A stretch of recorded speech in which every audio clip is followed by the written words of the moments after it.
Section 12, Problems in Adjustment. Chapter 59, Character Formation. Every act influences character. Every act of life, however unimportant, has its influence in forming the character. A good character is more precious than worldly possessions, and the work of forming it is the noblest in which men can engage. The mind is the garden, character the fruit. Every faculty in man is a workman that is building for time and for eternity. Day by day the structure is going up, although the possessor is not aware of it. It is a building which must stand either as a beacon of warning because of its deformity, or as a structure which God and angels will admire for its harmony with the divine model. The mental and moral powers which God has given us do not constitute character. They are talents which we are to improve and which, if properly improved, will form a right character. A man may have precious seed in his hand, but that seed is not an orchard. The seed must be planted before it can become a tree. The mind is the garden, the character is the fruit. God has given us our faculties to cultivate and develop. Our own course determines our character. In training these powers so that they shall harmonize and form a valuable character, we have a work which no one but ourselves can do. A noble character formed by stern battles with self. Christ has given us no assurance that to attain perfection of character is an easy matter. A noble, all-around character is not inherited. It does not come to us by accident. A noble character is earned by individual effort through the merits and grace of Christ. God gives the talents, the powers of the mind. We form the character. It is formed by hard, stern battles with self. Conflict after conflict must be waged against hereditary tendencies. We shall have to criticize ourselves closely and allow not one unfavorable trait to remain uncorrected. Meditation and action essential. Abstract meditation is not enough. Busy action is not enough. Both are essential to the formation of Christian character. Develop good mental habits. If we would develop a character which God can accept, we must form correct habits in our religious life. Daily prayer is as essential to growth in grace and even to spiritual life itself as is temporal food to physical well-being. We should accustom ourselves to lift the thoughts often to God in prayer. If the mind wanders, we must bring it back. By persevering effort, habit will finally make it easy. We cannot for one moment separate ourselves from Christ with safety.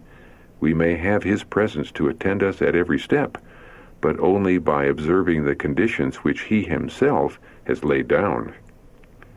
Earnest purpose and steadfast integrity essential. Thoroughness is necessary to success in the work of character building. There must be an earnest purpose to carry out the plan of the master builder. The timbers must be solid. No careless, unreliable work can be accepted, for this would ruin the building. The powers of the whole being are to be put into the work. It demands the strength and energy of manhood. There is no reserve to be wasted in unimportant matters. There must be earnest, careful, persevering effort to break away from the customs, maxims, and associations of the world. Deep thought, earnest purpose, steadfast integrity are essential.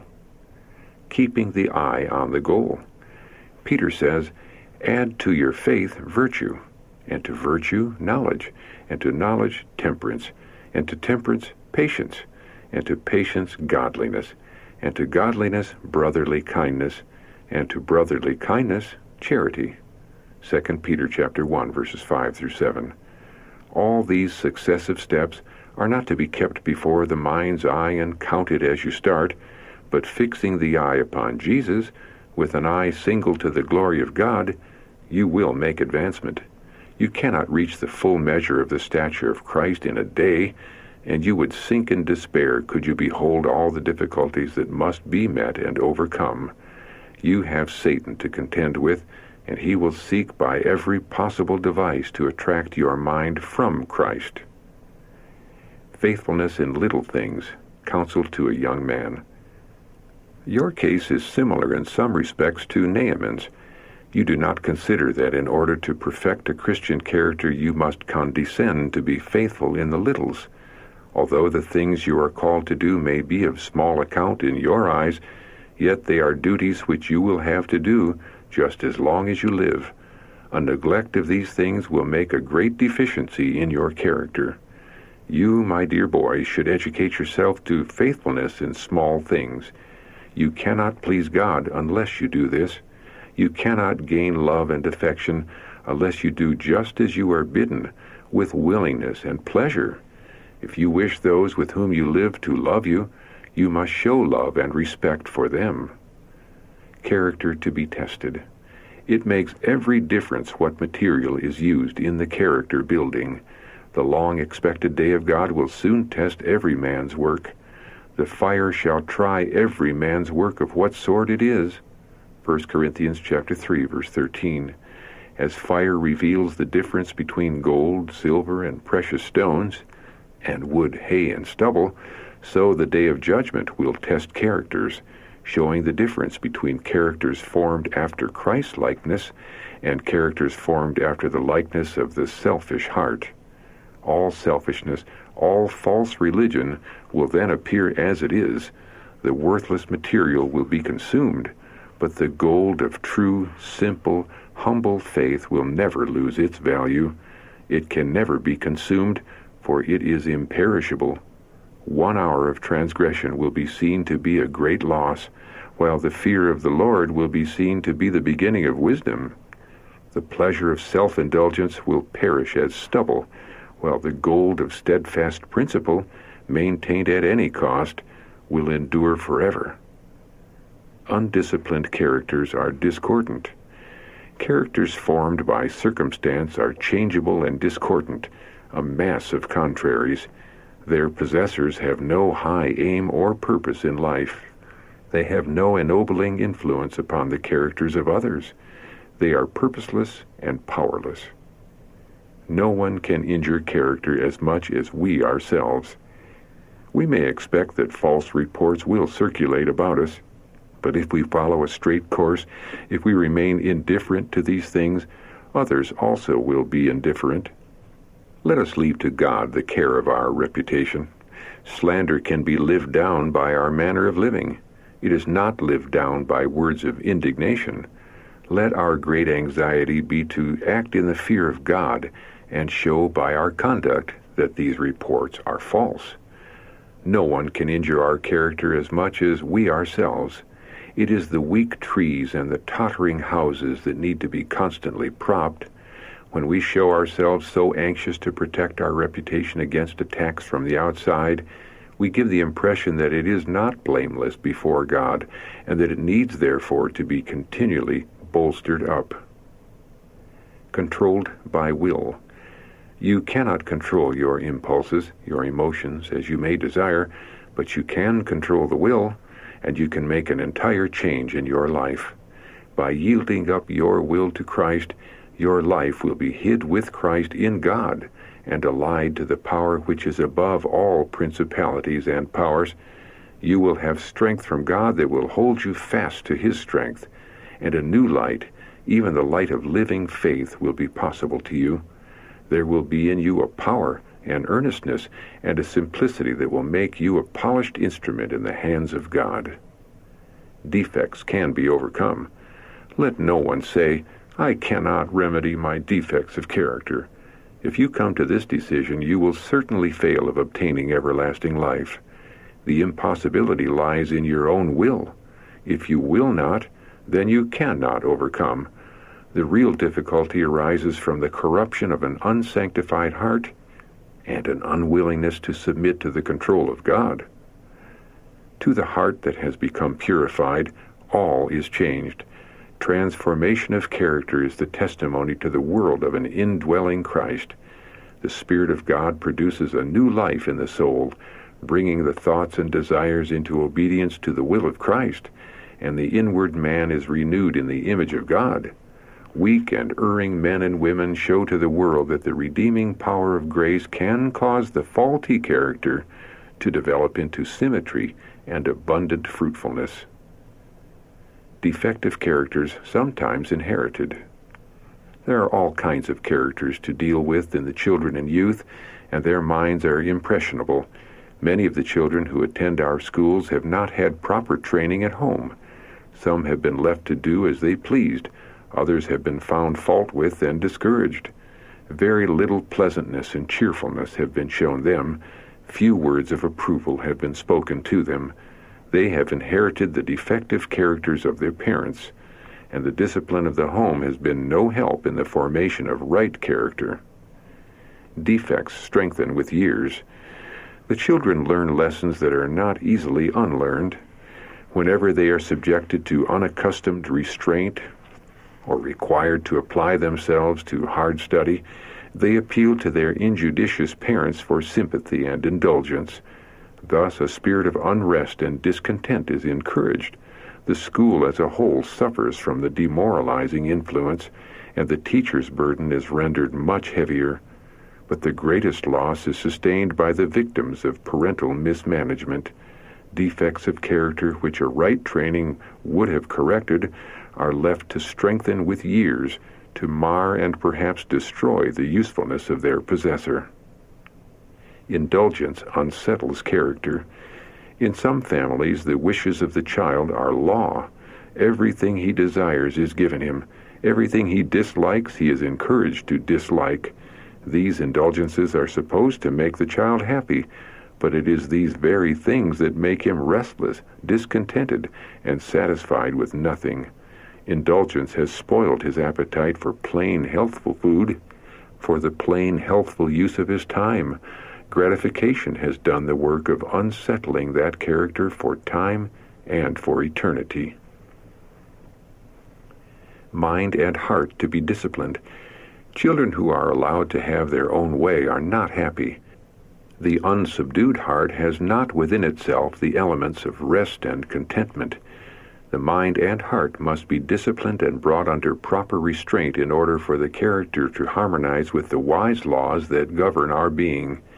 Restlessness and discontent are the fruits of indulgence and selfishness.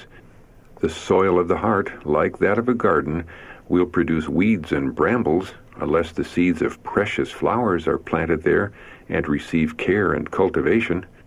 As in visible nature, so is it with the human soul. Habits formed in youth mark the life course.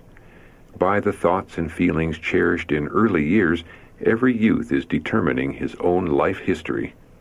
Correct, virtuous, manly habits formed in youth will become a part of the character and will usually mark the course of the individual through life. The youth may become vicious or virtuous as they choose. They may as well be distinguished for true and noble deeds as for great crime and wickedness. A day-by-day experience. The intellect is continually receiving its mold from opportunities and advantages, ill or well improved. Day by day we form characters which place the students as well-disciplined soldiers under the banner of Prince Emmanuel, or rebels under the banner of the Prince of Darkness. Which shall it be? How character is formed. It is very delicate work to deal with human minds. The discipline necessary for one would crush another. Therefore, let parents study the characters of their children. Never be abrupt and act from impulse. I have seen a mother snatch something from the hand of her child which was giving it special pleasure, and the child would not understand what to make of the deprivation. The little one burst forth into a cry, for it felt abused and injured. Then the parent, to stop its crying, gave it a sharp chastisement, and as far as outward appearances were concerned, the battle was over. But that battle left its impression on the tender mind of the child, and it could not be easily effaced.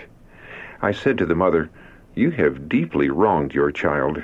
You have hurt its soul and lost its confidence in you. How this will be restored, I know not." This mother was very unwise. She followed her feelings and did not move cautiously, reasoning from cause to effect. Her harsh, injudicious management stirred up the worst passions in the heart of her child. To act from impulse in governing a family is the very worst of policy.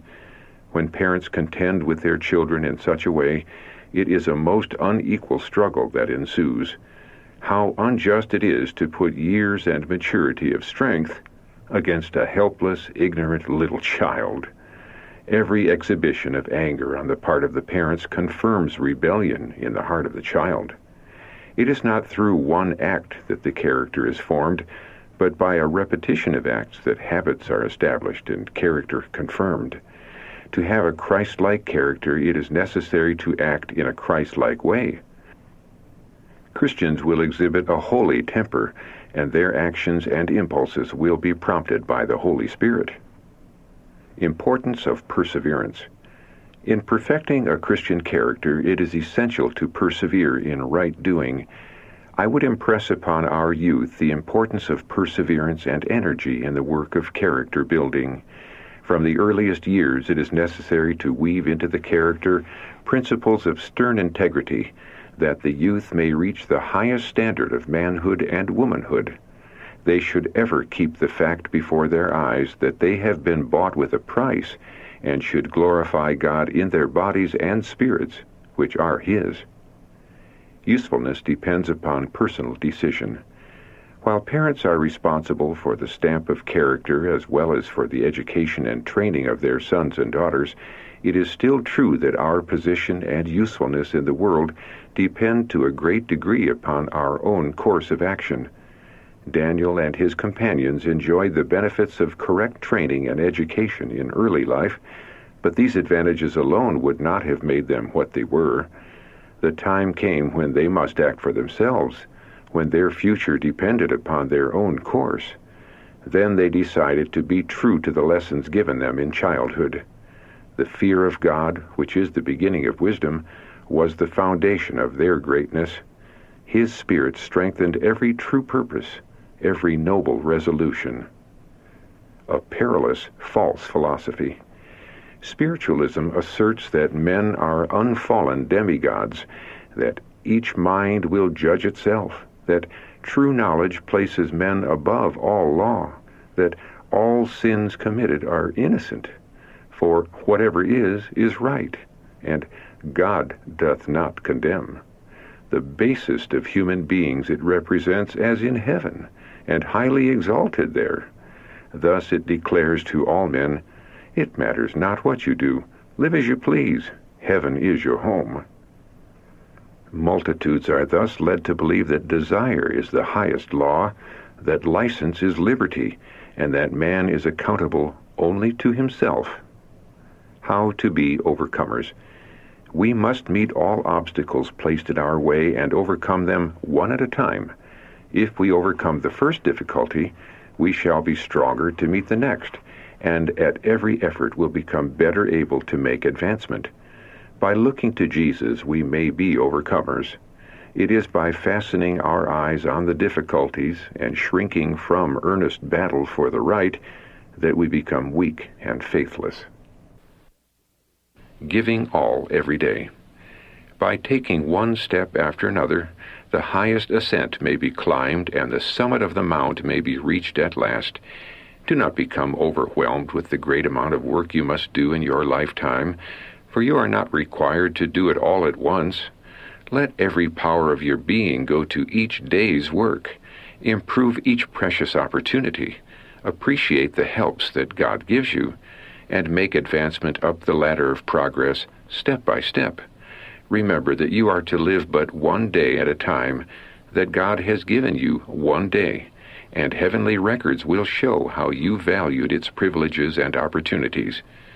May you so improve every day given you of God, that at last you may hear the Master say, "Well done, thou good and faithful servant." Matthew chapter 25, verse 21.